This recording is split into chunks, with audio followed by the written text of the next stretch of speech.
goal was to start the lottery on before October 29th. That was, I thought, very achievable. What we have in this contract is a date that when I opened the bid, I was, I guess the best way to say it, dumbfounded. I could not believe the start date for this lottery, the intro lottery was projected for.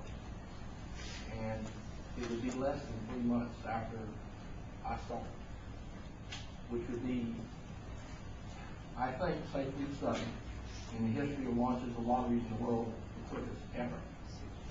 So you have to always balance $1 million a day and $250,000 of scholarships with just how much more fine point you can put to it when we've got one bid, and we think our total review is very satisfactory because we've thrown it. The basic thing we asked for, and I say we, this commission's asked for, is you give us a percentage of everything, including the kitchen sink. And they have done that, and all bidders had the opportunity to do that. And so, what you face is the time limit constraints that this is going to be a Herculean task to get this done on the part of the vendor and on the part of the lottery. And you're talking about less than 3 months. Now, by way of comparison, I think North Carolina did it in 115 days. And we're talking about less than 90. And you really have to, we have to do so many things now. My thoughts are really not here. It's what we need to do right now. But the bottom line is we can, I think, sit down and talk to these folks in good faith terms about some other possible adjustments. And I think that that's something that we may or may not work out. But if I have to, if your feeling is for me to sit down and negotiate and come back, it's going to get to the point where I think with the Legislative Oversight Committee, that September 28th date is going to be put back. And then, well, now, is that the date that was suggested by the vendor as a possible date? Yes, sir. September 28th. Yep. September. I mean, like I say, I could not believe that day. They're obligated to perform on this contract to start an online gaming system with validation for 2,500 retailers on September 28th. And so, you know, there's no comparability to anything that's ever happened internationally. And so we're here now. What is the day? August. I lost track of time. July. Okay. July 29th. And you know, what we have to do is sit down and talk with these folks, but I'm not sure exactly when you sit down and say, okay, can you shave off 1/10 of 1%, and they'll get back with us, and so on and so forth, you end up losing millions of dollars. Can we make it by September?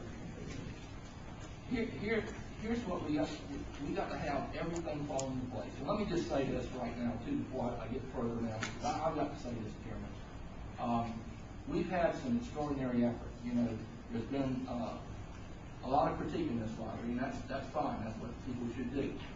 But I see some people in the audience right now that have set Arkansas on a path for a world record, and more importantly, set young Arkansans on a path of getting thousands of new scholarships that they wouldn't have received this year.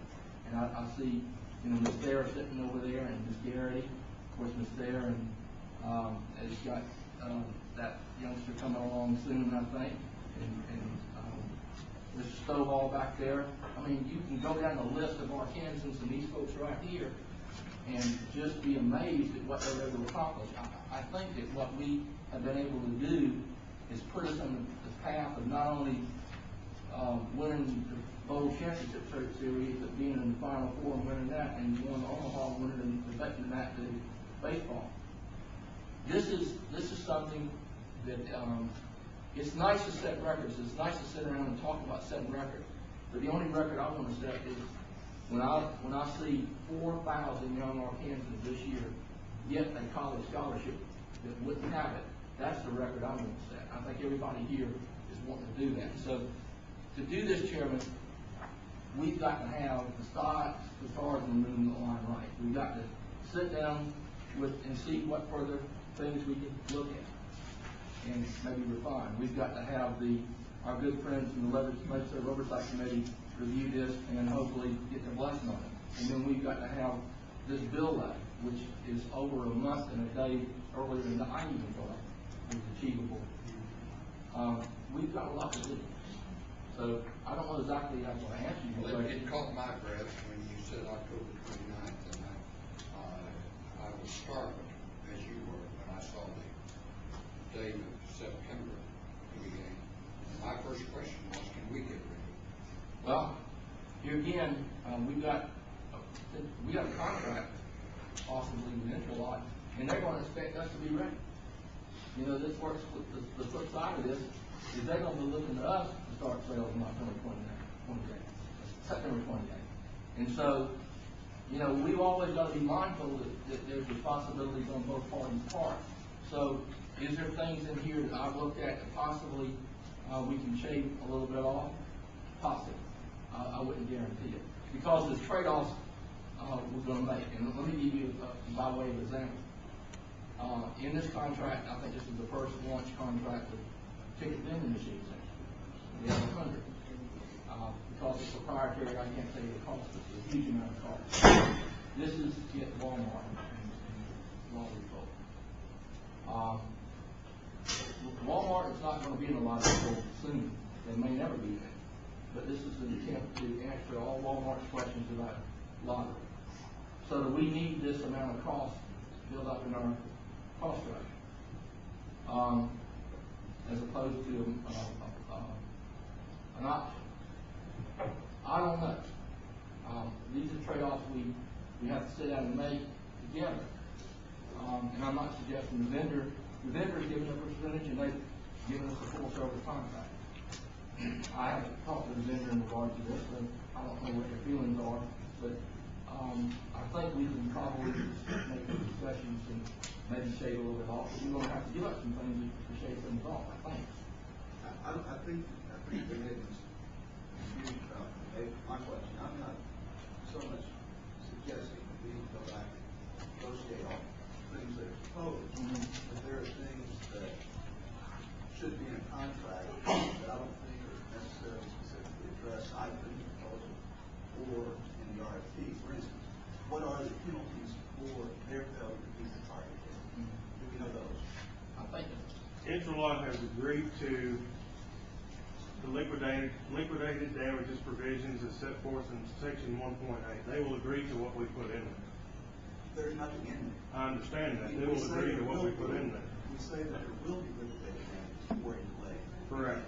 So that's what I'm saying. That there are still some things that are fairly important terms in a contract that have yet to be determined, not necessarily negotiated, but determined.